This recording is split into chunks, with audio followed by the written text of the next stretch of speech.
John Kohler with growingyourgreens.com. Today we have another exciting episode for you, and I'm still visiting. So next we're going to go ahead and set up the irrigation. And you guys might be thinking, John, you know, set up those raised beds, that's super simple. You put out those frames and fill with some dirt, hand mix it. Yeah, it'll get you sweating a little bit, but it's really easy. But I'm scared of the irrigation, man. And people are needlessly scared about irrigation. Irrigation, in my opinion, is easier than all the grunt work. I'd rather set up irrigations all day instead of build raised beds all day. It's a lot less work, you know. Super simple, super easy. Any of you guys could do it. And I'm here to help and show you guys how to easily do it. So number one, what you're gonna need, I recommend anyways, is a watering timer, digital hose and watering timer. This basically hooks up to your hose bib here, and it has a little computer in there, and it comes on and turns off at certain times. So what this allows you to do, this allows you to be free. This allows you to go to work and not worry about if your garden is going to get water. This allows you to travel to Hawaii and sit on the beach, and while you're sitting on the beach, is provided you got a good battery in here, your garden's going to be watered without having to ask a friend to come over. Because let me tell you, I've asked friends to come over to my house and water, and they've forgotten. And my plants didn't make it, and that wasn't fun. And I don't want you guys to lose your plants. And sometimes you get busy in your life. Sometimes you got to take your kids to the emergency room, and you might forget to water on that 100-degree day. And if you forget that one day, you put all this money, energy, and time in your garden to plant it out. And if you forget that one day when you had to do something else, you forgot to water 100 degrees, you know, the soil is bone dry, your plants are going to be kaput, they're gone just because you forgot one day. They are that delicate. So that's why I recommend, you know, get the best insurance. Automatic watering system, right? Super simple. These timers, depending on where you get it, they're about 30 bucks. You know, there's several different options. Got this at the Home Depot. We got the Dig brand. I specifically went with this brand because what I did was I kind of went online and saw which models the Home Depot offered, and Lowe's and Target and other stores. And then I Googled, you know, the model number, found Amazon reviews, other reviews, read all the reviews, and this one kind of had the best reviews of them all. Not all the reviews are positive, but overwhelmingly this had higher marks than other brands. I personally know the Dig company that makes this, and this unit is designed and made in Israel, you know, for the extreme temperatures over in Israel. So I think that's a little bit higher quality in many cases than maybe stuff coming out of China. The thing I didn't like about this, it only has a 3-year warranty, whereas some of these timers have like a 7-year warranty. The most likely part of the timer to fail is the valve mechanism that turns on and off. And what you don't want to do is leave them out in the cold winter months. You want to maybe, you know, cover it minimally, because if it gets too cold and the water expands inside when it's frozen, it'll break your valve. It'll either be stuck open or stuck closed. Being stuck closed is definitely a better thing to happen. The other thing you want to do regularly is come by and check the little battery meter on here, make sure it's good. If it's getting anywhere near under maybe a quarter or getting close, replace the battery. Don't wait till it's fully out, right? Because if you wait till it's fully out, if it's fully out, one of two things may happen. It may be stuck open, or it may be stuck closed. Being stuck closed is probably a better thing. It depends. One time, my garden timer was stuck open for like a month at a time without me knowing it. The water bill was expensive. That's the bad news. The good news is my plants were all right because they got constant water. And looking back at the situation, although my water bill was quite expensive, I'd rather have my timer stick open than stick closed, because then I would have lost all my plants. And my plants are more valuable to me than, you know, I don't know, a couple hundred or more bucks on my water bill. All right, so we're gonna set this guy up really super simple, super easy.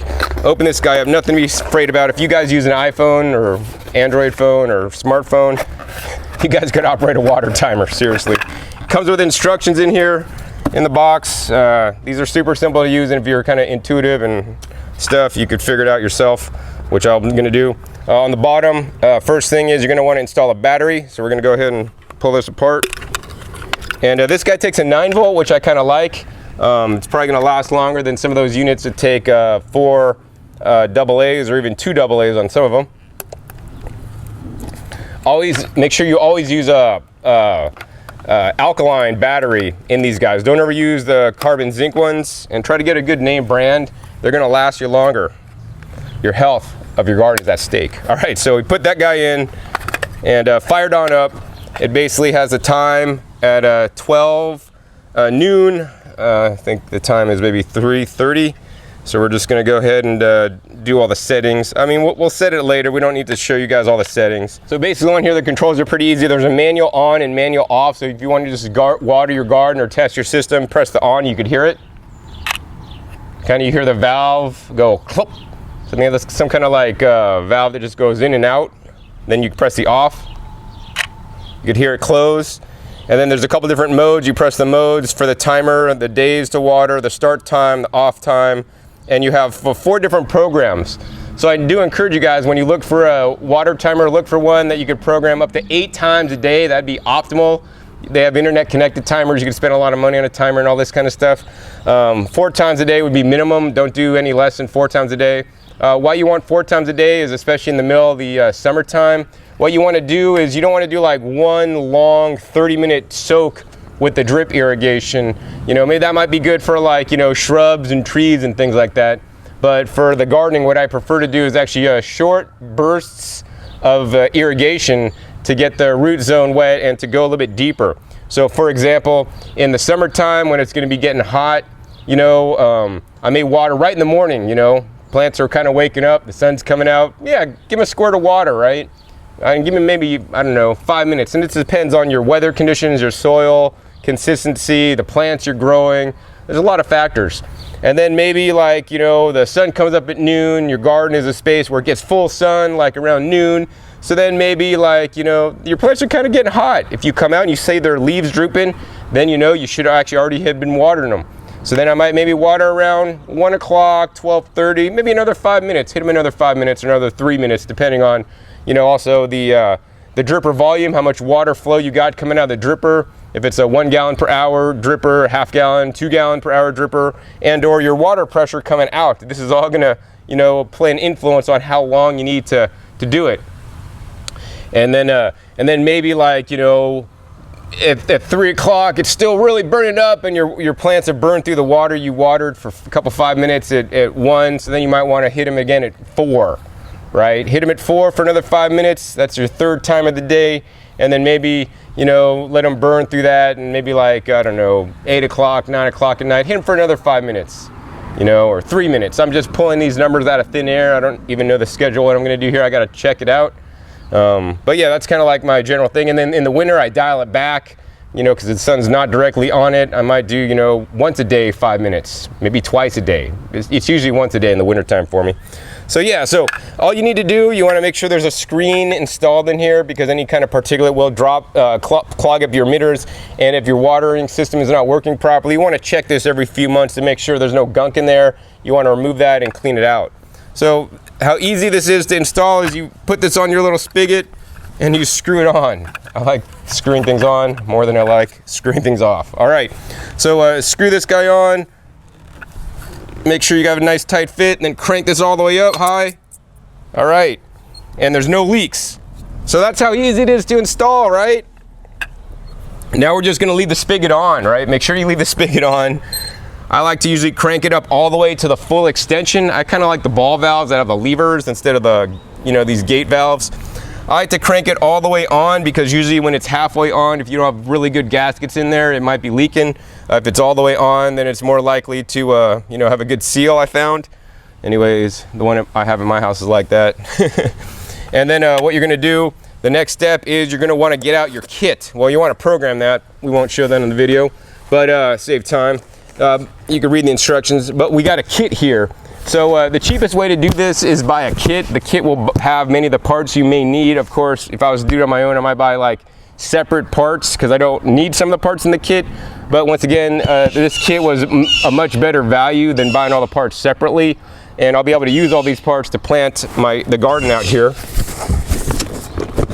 So this has all the backflow preventer, the pressure regulator, a swivel adapter, the poly tubing, the micro tubing, compression couplings, drippers, all the different connectors, the hole puncher, the figure 8. So definitely a really good idea. And I do recommend, you know, I've experimented with a lot of different brands, Rain Drip and all these different ones, and the Dig brand is my favorite brand. They make generally higher quality products than some of their brands out there. So we're gonna go ahead and open this up. So the one thing I should have told you guys before we even started this job and I should have done already, is I should have took this main tubing out because it comes in a coil. I should have took this out and cut all these, the tape on it, and just like furled it out and pull it out straight so that it wouldn't be in a nice curl, because it likes to kind of conform to the shape it's been in for the last couple months in the box. And I lay it out in the sun so it's nice and straight, so it's easier to work with when you're ready. I didn't do that this time. Let's see here. So this is the main tubing, and then we got this smaller tubing, which I may or may not use. I don't generally like to use this stuff, but due to the situation and the small budget, I couldn't get like 100 feet of this stuff, so we got the small stuff. And then we got all the different pack. This may look intimidating with all these parts, but these parts are really simple. So let's go ahead and dig in and get this set up and going. All right, first step, unfurl this guy. All right, got it all unfurled. It's a nice big coily mess. Next step, take your pack, and you're gonna wanna find a certain part in there. And this is the adapter that adapts your standard hose spigot to the tubing. So the next few parts you will need to do this are included in the pack. Number one, it's your backflow valve. So this is very important to install in any irrigation kind of setup that allows water coming out of the house one direction to go into your garden. It doesn't allow dirty garden water to go back up into the clean water supply if that were to happen by accident. So that's the first thing we'll need. That should also have a rubber gasket in there. We could go ahead and screw this on to the bottom of the timer. Make sure it's nice and tight, but not over tighten. I know some of you guys are like strong, you're like, man, I could crank that on. Don't do it, man, you'll crack it. And if it doesn't crack now, it'll crack in the heat.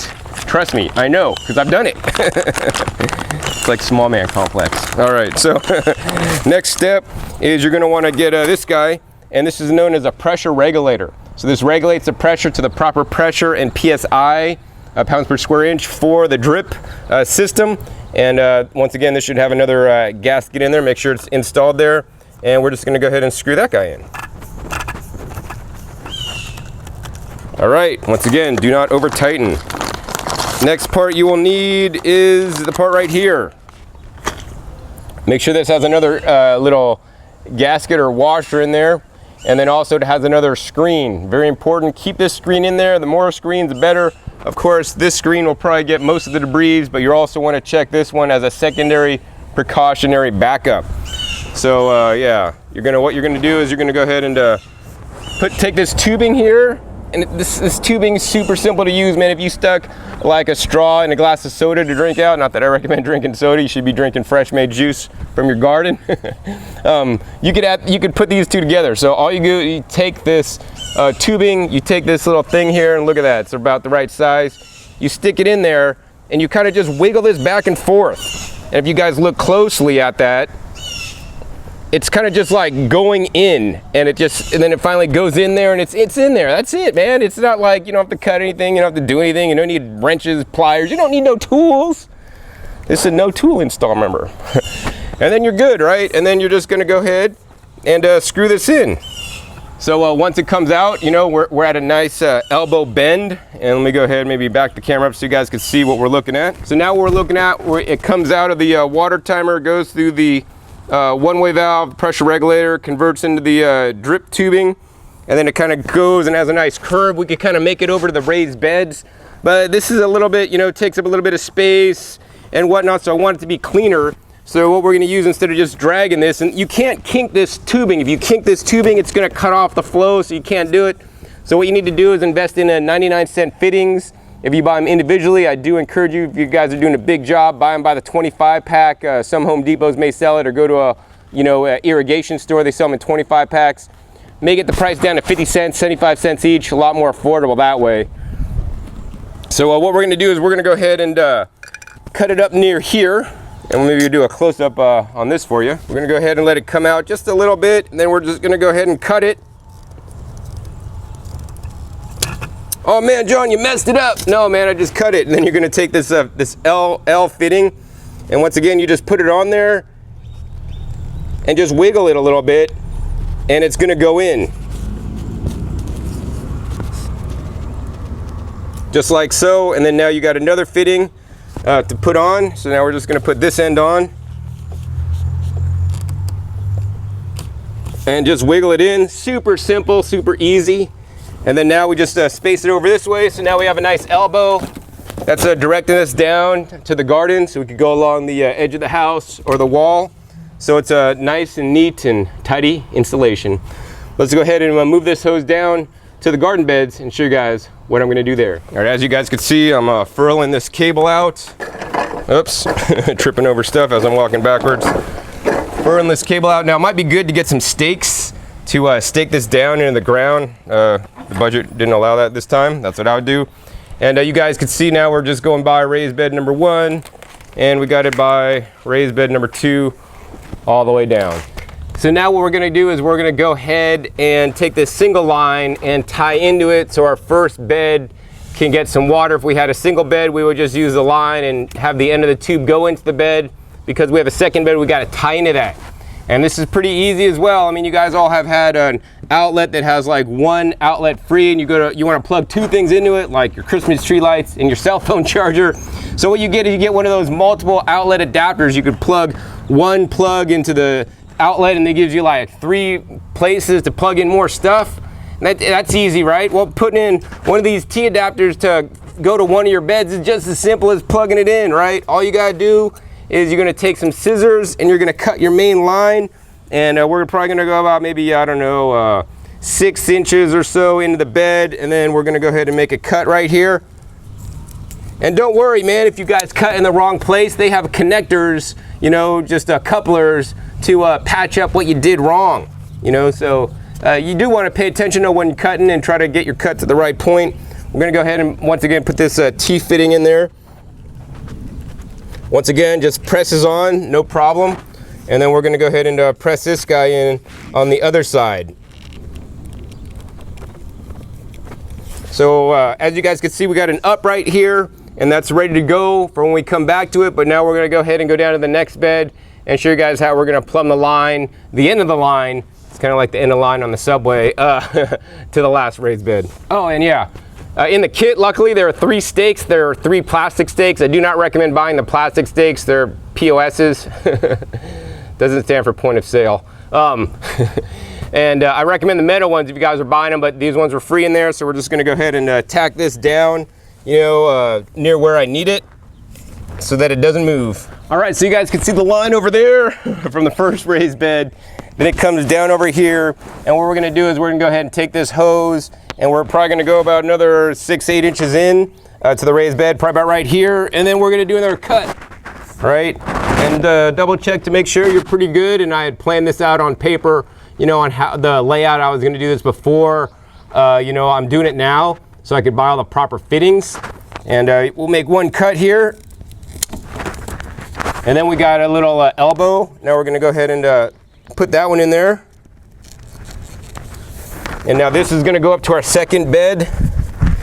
And then we're gonna go ahead and use one of these plastic stakes and see if we could beat this stake into submission with my hand. All right, pound in stake. All right, plant-based power. All right, now we're just gonna go ahead and angle that guy up. Looks nice and neat. Next step is we're gonna go ahead and take our tubing, and we're just gonna go ahead and stick it in this elbow up.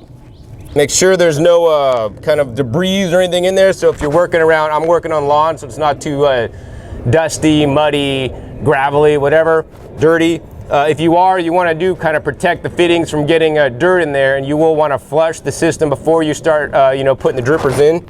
I'm being careful, and we're not really getting anything in there today. And next step is we're just going to go ahead and once again put this tube in there and just wiggle it. Wiggle worm, wiggle worm. All right, there we go. And we have the tubing now going up. So now that we got the tubing going up to the raised bed, what we're gonna do is we're just gonna go ahead and put an elbow to elbow it into the raised bed. You could kind of bend it over if you want to like save $1, but you couldn't just like bend it and crease it. If you bend it and crease it and bend it and kink it, water's not gonna flow. So that's why I got this you know, bracket here, or the elbow connector. And if we want it to kind of go right in like there, we're gonna kind of cut it right about here. And that's where we're gonna cut it. So we're gonna go ahead and cut it with the scissors. Snip. I got snip when I was less than 1 year old. It wasn't fun. All right, then we're gonna go ahead and put that on there and get it right there like that. Looks nice. Next step is we're gonna go in to the raised bed. So once again, wiggle this stuff in there. And then normally what I like to do is make a grid system in the raised bed with maybe like in this size raised bed, I'd do like 3 rows. I'd start at one end and go all the way down, and 3 rows connected evenly to make like a letter H, but it's like, you know, it's filled in on the top and the bottom. I don't have enough tubing or the budget to buy a few extra connectors this time. So I kind of have to like, I'm gonna make like a square in the middle, you know, which is the next best thing. And so what we're gonna do for that, we're gonna go ahead and run this out and try to get my square kind of even, a couple inches in from each side. So to do that, we're gonna need another T connector. And let me go ahead and back up the camera. All right, so we got this tubing. We're gonna go ahead and flop it over the top. And I'm probably gonna come in, I don't know, probably about this much. And that's where I want this guy to go this direction. So we'll cut it probably right about here. And you know, you don't have to be super anal about this stuff, except you gotta be anal about not getting dirt in the tube. About like, you know, where the rows are. I kind of like to have it evenly spaced out because I'm kind of like OCD like that. But it's not really critical, man. As long as you got water to your plants, you're good. All right, so now we got this T connector in there. And then we're gonna go ahead and put this guy on and keep running it toward the end of the wall. So that's in. I'm gonna let it run a little bit forward, and we're probably going to maybe go to right about here. And we're gonna snip once again. And we're gonna go ahead and put elbow connector on there. All right. Then what we're gonna do is we're gonna go ahead and start on this side and shove this in there. And we're gonna elbow that up so that if it gets in the dirt, it's not gonna swallow dirt. We're gonna go ahead and go over, I don't know, probably maybe at about here. And once again, snip.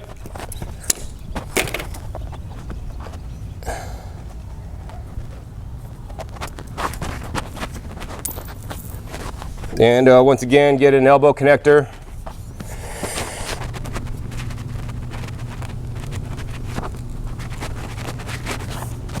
Get that in there. And then we're gonna go ahead and unwind my tubing because it's stuck in the mic cable. And we're gonna try to do it the same distance as this tubing. A little bit hard since it's all kind of like bent. Can help to use maybe like a stake a little bit. These stakes don't really hold down in loose pack compost. My best guess, right about here. All right, snip. Make sure it's clean. Put this fitting on.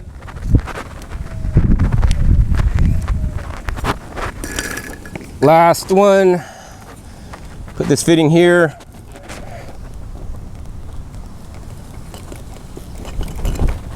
All right. And then we're gonna go ahead and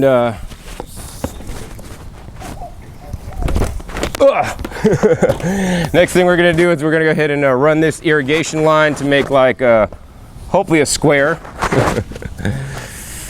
Tomorrow this will look better because the sun will hit the irrigation tubing and flatten it out and get it to conform to how it should be. If I had a tape measure, I might be measuring these to make sure I got even widths, but we ain't got a tape measure today. So just eyeballing it, it's all right. Let's see, we'll probably snip right about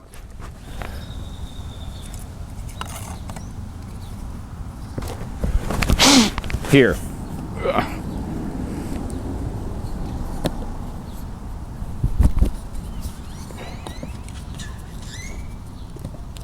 All right, last snip, and we just got to push this guy in.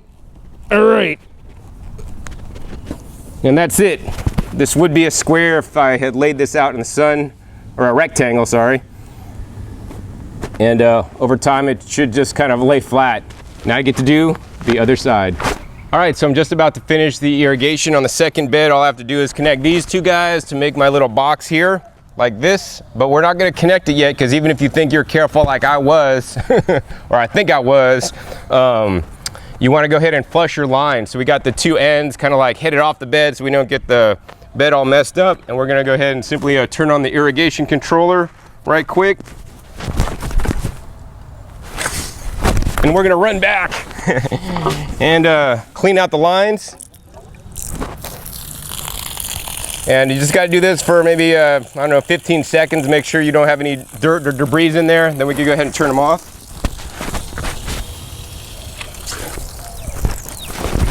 All right, now they're turned off. And now we can connect this last fitting up. And now our irrigation system is completely installed and ready. The other thing also, it's a bit heavier because it's all full of water now, so it might sit a little bit nicer. Oh yeah, look at that.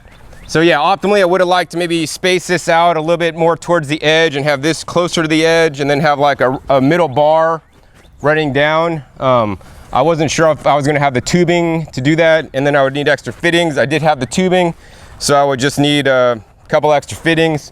That was gonna cost like $4 extra, and I was already over budget, so it didn't happen. But it's all right, we got enough parts in the kit so that we don't really need to do that, but that's what I would have rather done myself. So I guess now that we got all this set up, next thing we're gonna do is actually plan out the plants, and this is actually one of the easiest parts. All right, so the next thing we're gonna do is we're gonna go ahead and get ready to plant out things, but before I do, I wanna go ahead and share with you guys the plants I got for this install today.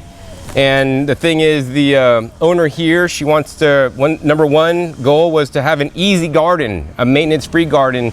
She's busy working and doing other stuff in life. She don't want to sit here and tender plants. And that's why I said, you know, get some herbs. Herbs are the easiest thing to grow, and in most cases are going to require the least amount of maintenance. So let's go over the herbs we got for her today. She's also a chef, so she likes cooking and making things fresh in the kitchen. And this is where, you know, the whole variety of herbs that I got for her, so she could do some amazing culinary creations, you know, using fresh herbs instead of dried, because the flavors, tastes are so much better. So here we got some garlic chives. Plant those out for her. We got next, we got some mint. And one of the cool things is when you guys plant your garden, you guys just won't get like peppermint, which is the standard mint. They have like 20 different kinds of mint you could buy. At the place I got these, they had at least a half dozen. We got actually a really cool mint. They only had a couple left. It's called Mint Berries and Cream. And this has actually a unique flavor to it. I tasted it before buying it, berries and cream mint. Now, normally I would recommend planting mint like in its own container, own pot, because it's probably gonna take over. But hey, if it takes over, it's probably a good thing, because I have a lot of mint, and hopefully by then they'll have new raised beds. Next, we got some garlic chives instead of the onion chives here. Oh man, we got two garlic chives. I thought I had garlic chives and onion chives. I picked up two garlic chives. Oops. All right, next we got rosemary, and this is a variety of rosemary called Spice Island, special variety. I tried to pick out some really cool varietals. Next, we have the coriander or cilantro. This is something I don't necessarily recommend planting this time of year. I do recommend growing this more in the fall, you know, / spring. And in some places like here, you could probably get away with growing this even in the winter time. It's probably not going to last too long before it bolts, goes to flower and sets seed, and then pretty much you won't have any more. I do recommend instead growing something known as culantro, which would do better in the heat through the summer, and or popolo, which is has a similar flavor to cilantro, but is going to do amazing in this climate.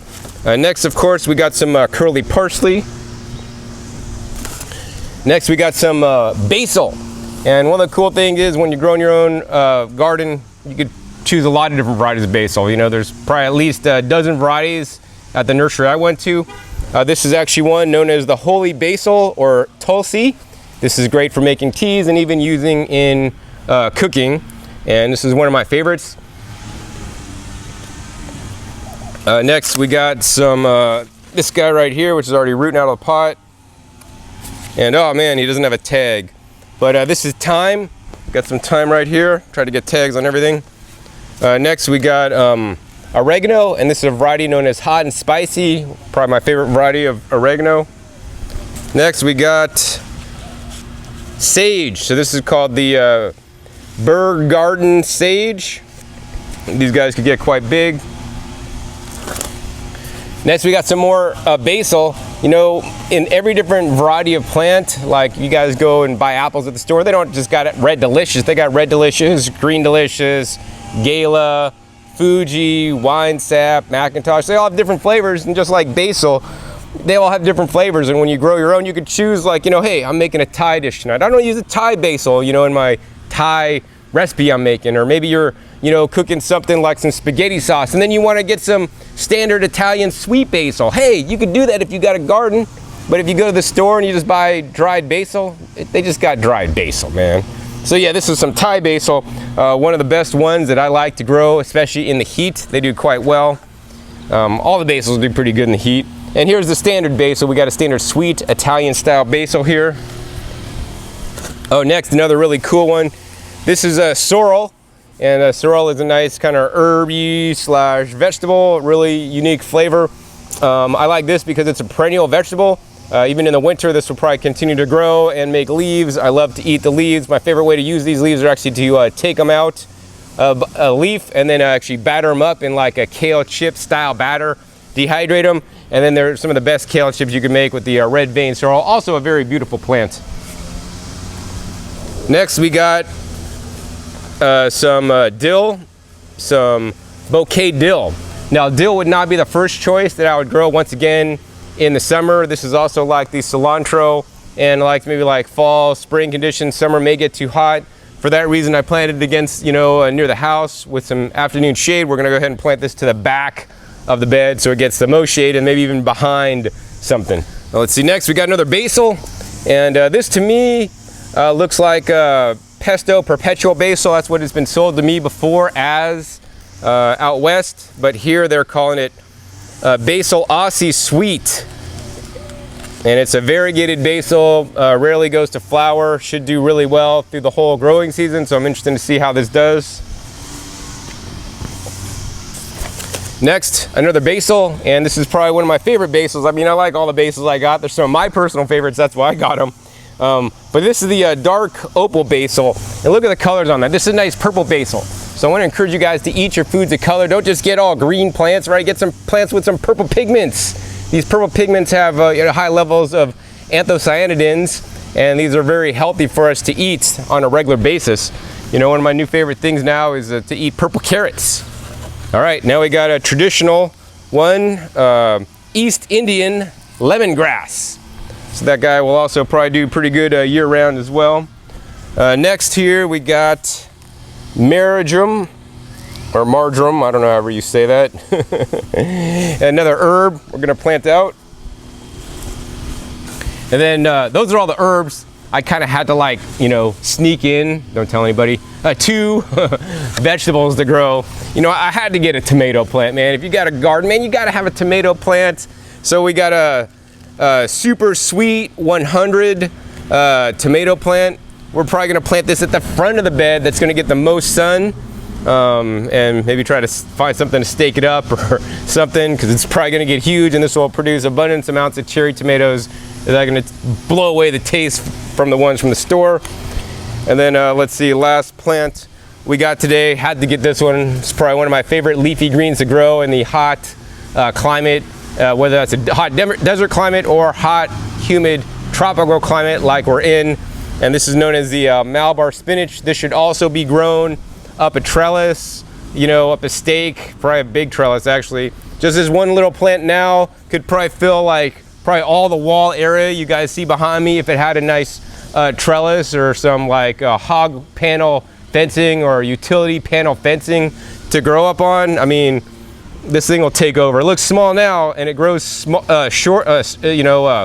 slowly at first, but once it gets pretty big, man, then it like a couple leaves a day. Well, it seems like anyways.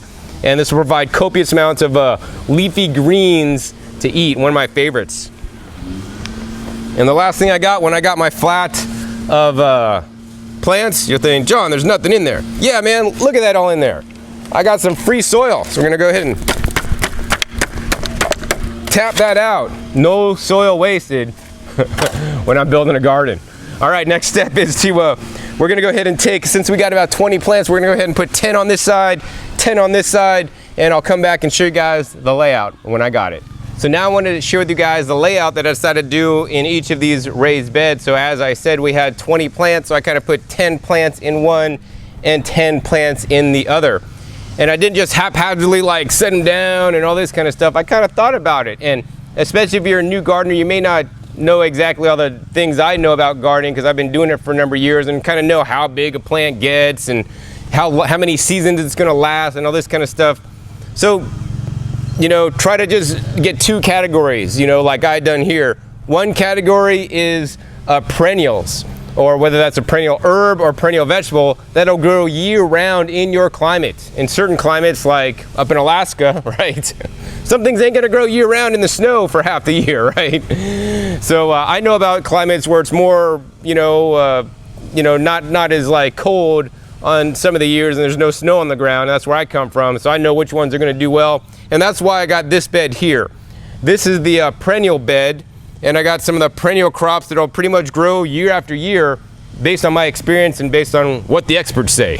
So in this bed we got things like the oregano, the marjoram, the sage, the lemongrass, we got the red vein sorrel, we got the mint here in the center, which I'm kind of have reservations about because this thing may take over the whole bed, but you could always trim it back. It could be kind of a pain, but if you stay up on it, could be all right, but we'll see. And yeah, so I got all the different herbs here and the thyme. I think that's all on this side. So these guys should grow year after year. And yeah, I mean, I got 10 plants in here in this bed. You know, I could definitely fit more. I would like to have like a 3 main rows. I could easily fit probably like minimum 15 plants in here if I space them a little bit tighter. You could probably even do 20.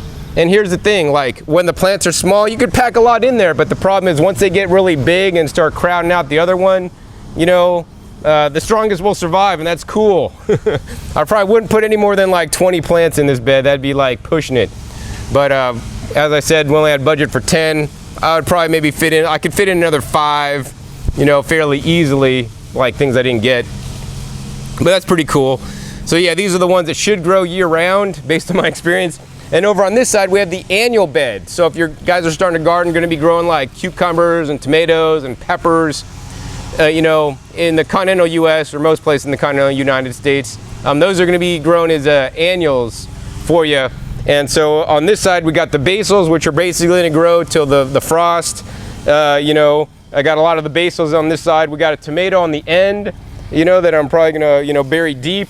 And then also we got in the back, you know, as I said, some of these plants didn't like the sun or get too hot, like the cilantro and the dill here. So we got these in the back behind some maybe big plants, which may protect them a little bit. And then I got the Malabar spinach in the back. So, you know, when the dill and the cilantro probably will go the way of the west, the Malabar spinach will here be to vine, and hopefully it'll end up getting a trellis or something to grow up. But yeah, and I got the parsley over on this side. And at my place, the parsley sometimes is an annual, you know, it lasts a long time, a long growing season, even into the winter. And yeah, it's just almost a perennial. So I was debating it, put it on this side, but hey, I needed something to even them out. And this is what we came up with. And the plant spacing I chose, you know, I tried to have like equidistant spacing between each one, so they have like enough space to spread their roots and grow out. But as I said, we could have fit more in there if we had more plants. But I'm pretty much overall happy. I mean, I like to try to pack more plants in because then you have more genetic diversity. You know, if the owner want to come in later and like replant a few more things, you know, I'd probably buy another maybe 6 plants, fit 3 over here, 3 over here, in some of the spaces where there's, you know, nothing, and you could easily do that. I guess the next step is we're gonna go ahead and get to planting these guys out, and then the final step after that is install the drip emitters right at the plants so the water goes where it needs to go, so we don't waste the precious resource of water. So now I'm gonna go ahead and show you guys how I plant just 2 of the plants. Pretty much I'm just like doing 1 plant, and I'm gonna do the same process for all the plants except for 1 that I'll show you guys next. Just planting the plants out. This is super simple, super easy, doesn't take rocket science, but you do need some gloves. Well, just kidding. I like to wear some gloves because I don't like getting the dirt all underneath my fingernails. It can get really hard to clean. So we're preparing for operation here. Now, if you don't want to wear gloves and you hate getting the dirt underneath your fingernails, take a bar of soap and scratch the bar of soap and get it underneath your fingernails before you garden. So then when you're done gardening, you won't have dirt underneath the fingernails. You have the soap that'll easily wash out. All right, yeah, so to plant this guy, we're gonna plant the parsley first. I take the tag out, kind of stick it where it's going. And then what we're gonna do is we're gonna go ahead and move the parsley from where it is, which is right here. I'm gonna dig a hole, and once again, we don't got no tools, we don't got no trowels, we don't got nothing like that. We're just gonna go ahead and dig a nice hole. We try to like make the hole the same size as the pot, and so that'll go in there. Now, the thing to remember when you're planting, you wanna get the soil depth that you plant at the same depth of this. You don't wanna like put the plant down like too deep and then bury it, right? It's gonna be buried alive. We wouldn't like to be buried alive, neither do the plants. So bury it at the same level, you know, as the current soil level. Very important. There are a few exceptions to this rule. I dug the hole a little bit deep because what we're gonna do next is we're gonna go ahead and take some of the worm castings, some of the most valuable nutrient that I have today. And we're probably gonna take like a nice handful of the straight up worm castings, drop it right in there, and we're gonna mix it up with a little bit of the soil so my plants have a nice mixture. Now, if I had a little bit more budget, what I would also get is the Dr. Earth's fruit and vegetable fertilizer, or the vegetable fertilizer. They have that available at Home Depot, and just take a pinch, put it into each hole, as well as the rock dust, either the one I used earlier that I didn't like so much, or more importantly, the azomite. These are 2 critical things I like to do in the planting hole. Another thing, if you want to kind of go to the next level, is get some mycorrhiza. The Bright Ideas hydro store here in the area had some mycorrhiza. I like the Plant Success brand. The mycorrhizae is what I personally use. And you would put that, you know, just on the root zone, not in the hole. So next, we're gonna go ahead and take these plants out, and I like to just kind of squeeze it very gently and push down, and it's just gonna come out, and you guys are gonna see like all the roots on there. Now, like if the roots are like really wound up and you just see root balls and a root mass, that's not a good thing. Sometimes when I select plants, I actually want to pull them out and make sure the roots are not super impacted, and then choose a plant that the roots aren't super impacted, because if the roots are growing in circles, it's like your husband that's trying to find, you know, your place to go for a Christmas party, and they're going in circles and they can't find the place, and they're not looking at a map because they're a guy, right? Yeah, you need to kind of break up the monotony, break them from their pattern, get at that GPS and say, hey, look, maybe we should go this way. But the roots here are kind of like been entwined, so they're kind of growing in circles, and they're really not going to grow out unless you kind of help it, like give your husband the GPS. So I just like to try to take my finger very carefully and just kind of like tease it out, like you're teasing out your hair. If you're like, we're in the 80s and stuff, we're just kind of teasing this out and breaking them up. You know, if it's teasing out a little bit, if it ain't breaking up a little bit, then I'll just like, you know, try to just, you know, rough them up a little bit and try to get some of these root hairs like directed out, because otherwise this thing's just gonna continue to grow in its own mass and not like, you know, reach into the good soil. So that's probably pretty good, just like that. And then once we got that, that's when I'd sprinkle on the mycorrhiza, which actually we don't have today, and then I'd plant it out. That planting hole looks a little bit too deep, so then I just kind of put in a little bit of the soil. Maybe we'll take a little bit of the worm castings too, crush it in there, mix it up with some more soil, and get it right about the soil level. Then we're just gonna go ahead and take maybe another handful of worm castings. I like to mix that with the soil I just dug out. And then we'll just sprinkle this around to fill in the hole. I mean, gardening is really easy. This is like way easier than like operating on brains. Unless you're a brain surgeon and you never gardened before. All right, got that guy all planted out. Looks pretty nice, pretty easy. I do encourage you guys to save your pots and reuse them. And if you're not gonna reuse them, take them back to the nursery you got them from, and then they will reuse them. You know, the pots are a valuable resource, and I hate to see these guys go to the landfill. Needless to say, I have probably a collection of pots that I need to call through and give some back to the nursery because I got a lot.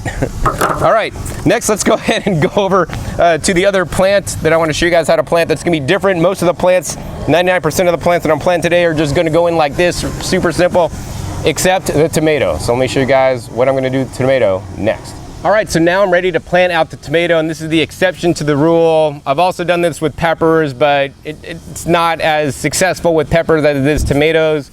And what I'm gonna do is actually, we're gonna plant the tomato deeper than the soil level. I normally do not recommend this except on things like tomatoes. You could get away with it on peppers. I don't know what other ones I've done like that, maybe like tomatillos. But otherwise, I don't normally do this. Because most plants don't like their roots buried. When you do bury roots, especially on things like lettuce and cucumbers, bury them too deep, they may rot on you, which is not fun. So once again, we're gonna take out the little tag there, put it right there. And what we're gonna do first on this tomato, because this is actually long and lanky, you know, I was kind of like that in high school. We're gonna go ahead and clip these guys off. So we're gonna go ahead and these bottom set of leaves, we're just gonna go ahead and pluck them off. You could use a scissors. I just have my fingernails and my fingertips. We're gonna go ahead and pluck these guys off here. Go ahead and pluck this guy off. And I think we're even gonna go up so far as to pluck this guy off. And what we're gonna do is actually, we're gonna bury this guy probably clear up to here. And maybe even I'll go up to here. Because what's gonna happen is this stem here, and there's these little hairs coming out, all these will turn into roots.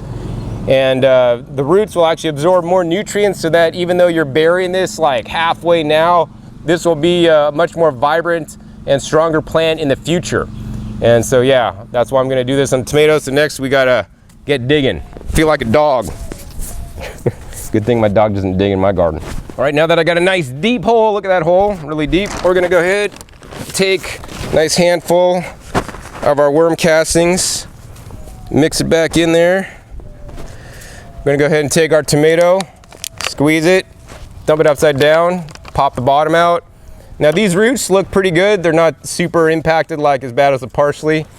We're gonna just kind of try to like pull these guys out a little bit, knock them down, tease them out on the sides a little bit. They look pretty good already.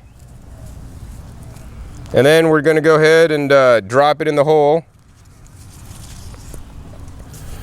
Maybe we'll dig the hole a little bit deeper. And I think I will knock off this branch right here. And very important, you know, one of the things I like to do is like kind of like orient the plant, which I could do with plants, but not people, to where I want it to go. So I probably want to try to have them come up right here like this. And then we're just going to go ahead and backfill. Now, at the same time I'm backfilling, I'm also putting in my soil mixture. Today I'm just using the worm castings, but I said I would use the Dr. Urs veggie mix as well as some other stuff. So we're putting a few handfuls in, mixing it up with all the soil as we bury this stem alive. Ah, don't bury me, Mr. John.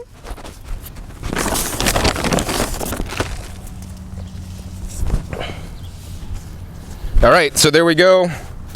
Got this guy. Now we don't want to like pack down the soil like super hard. Oh, check this out. We found a produce sticker in the compost, and it's actually Velita brand avocados from Mexico. 4046 is the code number. Shame on you, Velita brand avocados, for having non-biodegradable labels. They suck. I have a lot in my compost that I need to pick out. It's easy enough to have biodegradable paper labels on your produce.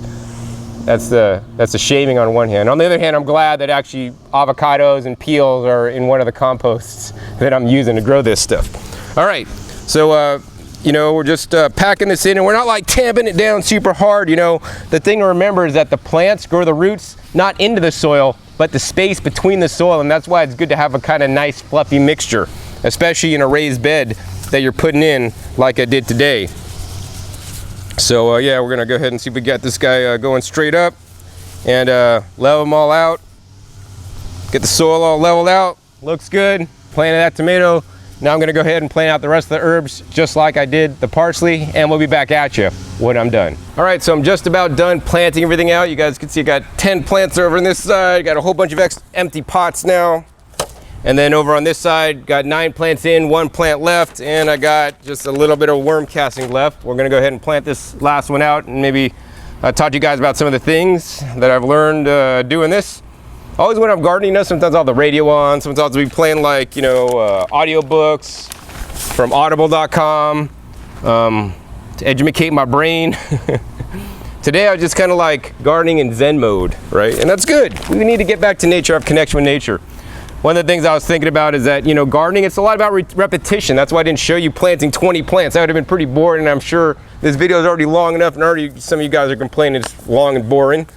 I just do videos because I want to teach you guys. I don't want to have a 3 or 4 minute video. You can't teach somebody in 3 or 4 minutes like how to put in a full garden from front to end, all the little minutia details, so that you guys aren't scared to do this yourself, so that you guys can do it yourself. The last one we're planting is my red vein sorrel. This is one of my favorite plants, actually. I like it a lot. I've been starting to grow it maybe, 6 years ago, 4 or 5 years ago, a long time ago. And it consistently does well in many climates. Let's see here, drop it right in there, mix that guy up. Drop right in. Oh, one of the things I like to do is like to handle the plants by the base stem instead of the leaves. They may break, and that's pretty strong. And also we got the roots teased out. Make sure we're at the right level. And let's see, you've got a little bit of worm castings left. So this guy is a lucky donor. Like to flick the bag. Get all those worm castings out and mix this up in the soil and carefully spread it all around and backfill. Tap this guy down a little bit. Make sure all our soil is level. Yeah, gardening's about repetition, and once you plant one plant, you could plant them all. And it's not hard to do this. It just takes a little bit of time, and the longer you go, the better you get. The faster you get also, this is a plant out with like 20 plants. This is nothing, man. I'll plant beds with like 100 plants. Now that could take some time. But yeah, as you go, you'll learn little techniques. And I always want to encourage you guys to think about, like, when you're planting, how could I do this more efficiently? How could I save time? The easiest way, I just scoop out the dirt, take a scoop of this, mix it up a little bit, put it in, done, boom. One of the favorite things I like to do is use a bulb planter. I'll put a bulb planter, boom, take a scoop out, boom, it's done. I have a hole almost a perfect size to put the plant start in, shake on my stuff on the roots and put a, dropper of some of my mixture in, my rich mix for the nutrients, and we're done. And here it is. My finished raised bed all planted out. But we're not done yet. Did you think this video was over? I gotta show you the most important thing. Now that we're planted out, go ahead and take off my gloves here. We got the most important thing, and we gotta put in the irrigation. We got the main irrigation tubing run, but I didn't want to put in the drip emitters that'll basically give each plant the water until I knew where the plants were. So in that little kit here, you got a few things. And I guess we'll go ahead and do a close-up on you guys to show you guys how to put these in. So now that we got all the main irrigation line and the plants all planted, all we need to do is use this little tool. It's a hole puncher. This punches the proper size hole in the irrigation tubing, so you can put in a drip emitter here. And the tip on the drip emitters is that certain color emitters means certain flow rates. And that's kind of an advanced topic for a beginner. But basically they gave me a couple different ones, and so probably I'm going to put like the low flow rate drippers on plants that are more like desert dry plants and they don't like to get too wet, and then maybe like a dripper with a higher flow rate on something like tomatoes that can actually get quite thirsty in the summertime.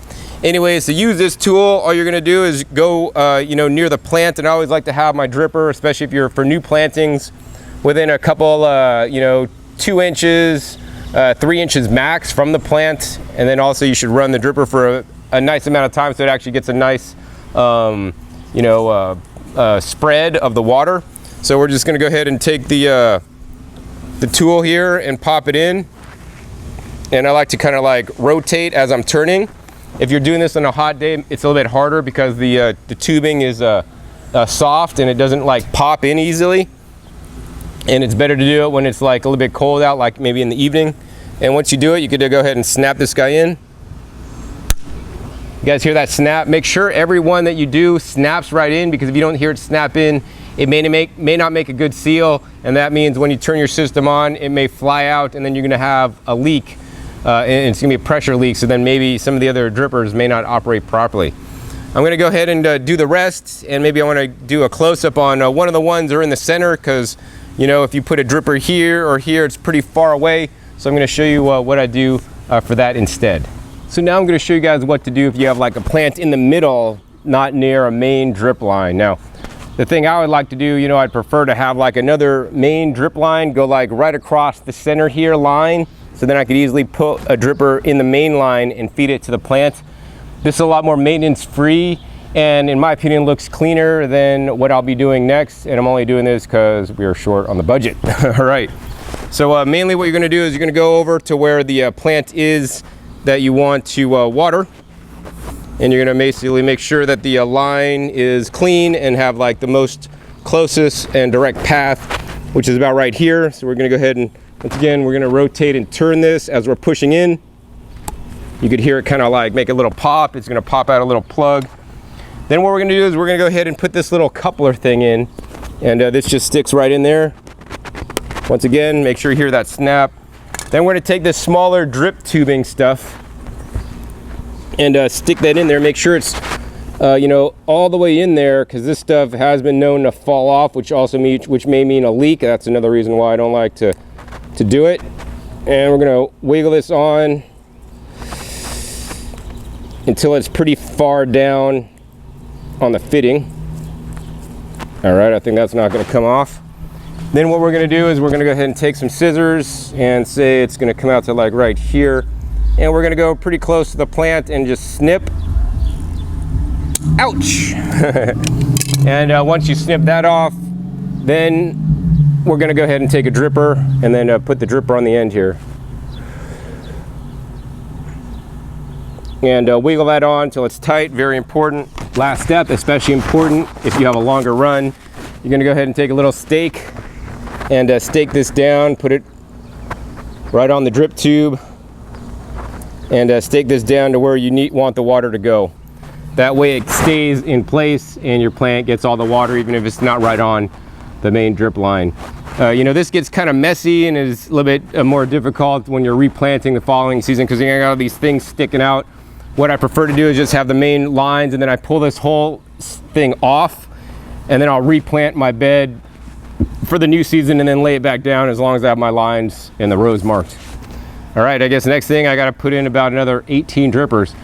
Come back at you when I'm done. So as you guys can see, I pretty much got both beds planted out and I got all the drippers in. I know some of you guys are thinking, John, what if I make a hole in the wrong place? What happens? It's all right, man. Even if you mess up, man, you could always fix it. You could always fix your mistakes until you're 6 feet under. Then you can't fix them no more.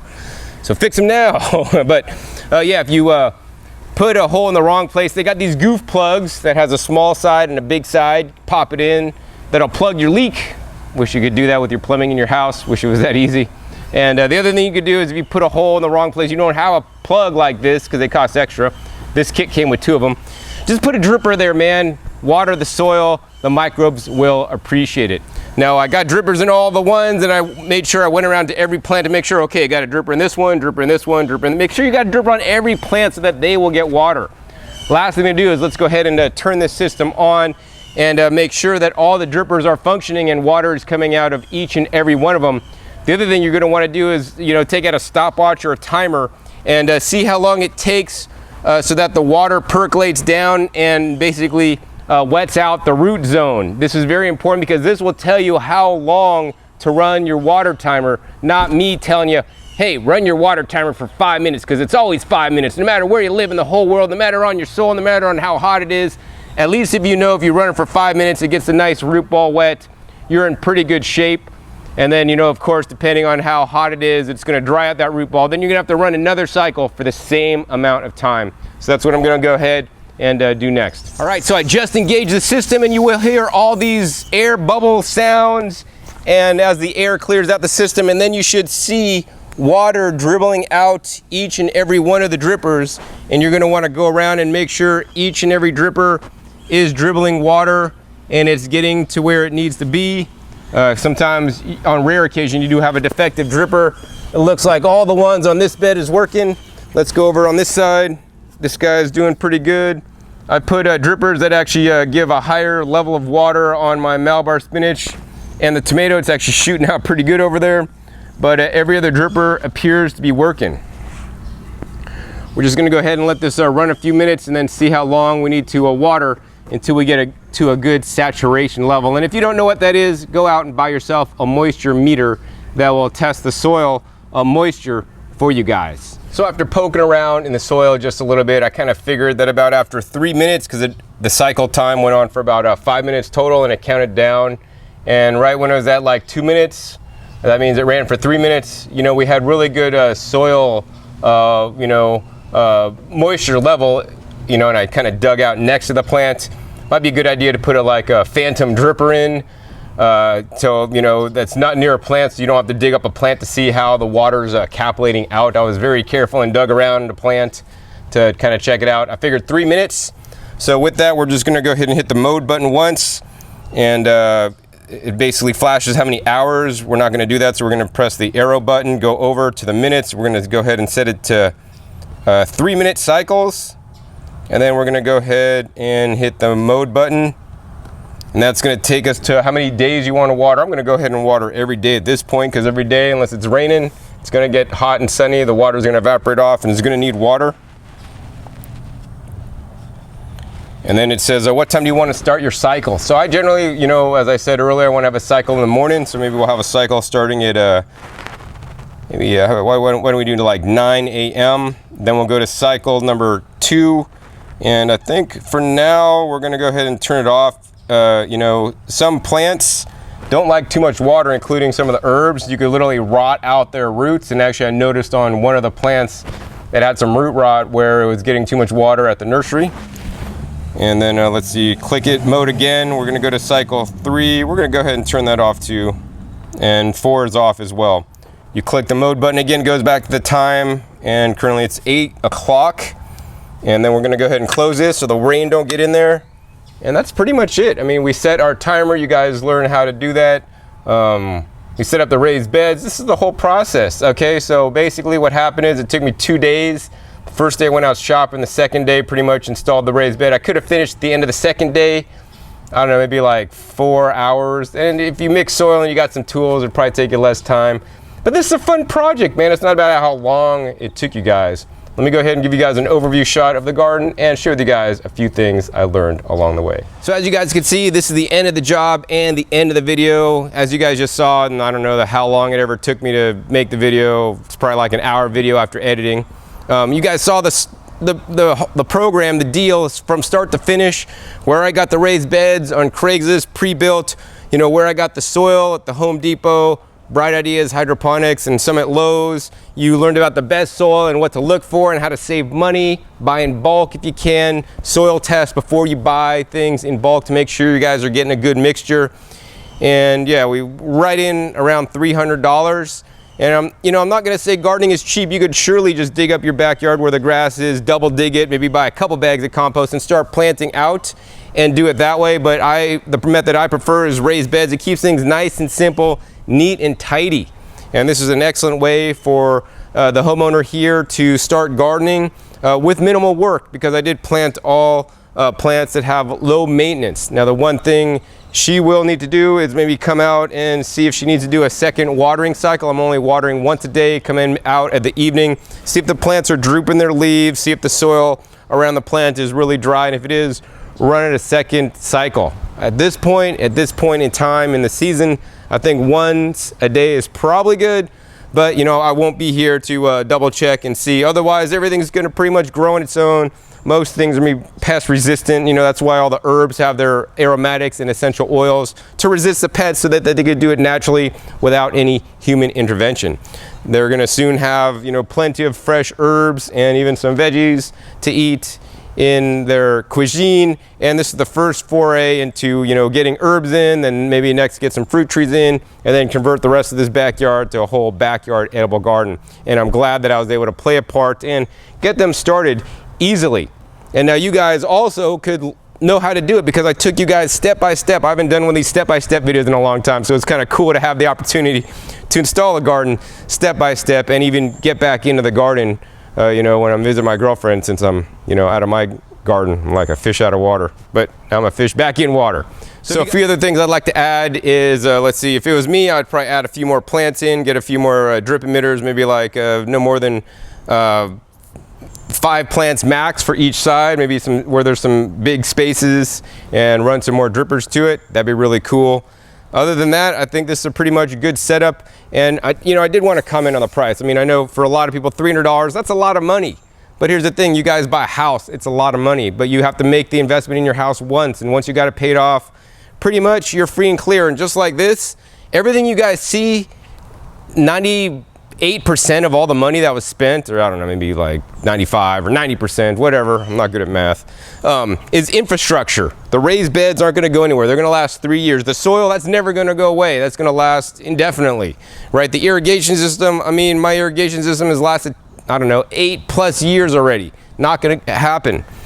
So the only investment you're gonna have to make for next season is actually buying some new plants if they're not perennials. And this whole side is perennials, this whole side you're probably gonna have to replace. Or buy some seeds and plant some new seeds. So much like you got the house there, it's a one-time investment. The garden is a one-time investment, and in my opinion, it's one of the best investments you guys could make. And if you guys aren't ready to put in a garden just yet, after watching this video showing you guys how easy it is so that you guys could do it, start making your own compost at home. You know, start composting your food scraps, your food waste, so that you don't have to buy as much soil, you know, when you do put in your garden. You know, you could compost your food waste, get some wood chips, get a delivery from the tree trimmers that are chipping up wood chips. You know, even if you don't know how to compost, just start laying wood chips on your property. If you got a lot of property, laying it down as ground cover. And a couple over 3 years, it'll rot down into some really nice, rich, black soil, better than all the crap that I bought, right?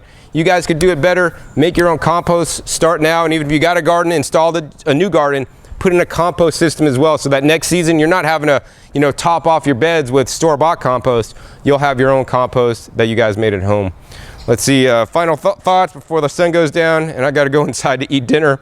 I think I just want to really teach you guys how to do it yourself. I don't want people saying, hey John, come out to my house and put one in. I just made this video so you guys should do it yourself. It's really that easy. You guys don't need me, right?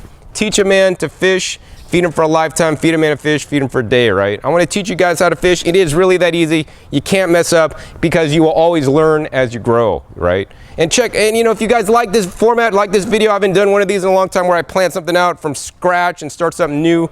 Really fun for me because all my stuff is already existing. Please like it, and I'll make more of this, like this format for beginners and for people just starting out. And I always have all these little tidbits and knowledge that you guys learned along the way. And also be sure to check my past episodes. I have over 1,100 episodes now, teaching you guys all aspects of gardening, whether you want to grow fruit trees, vegetables, herbs, whether you're starting out like this. I have a number of series like this where I go from start to finish, including at my house, myself.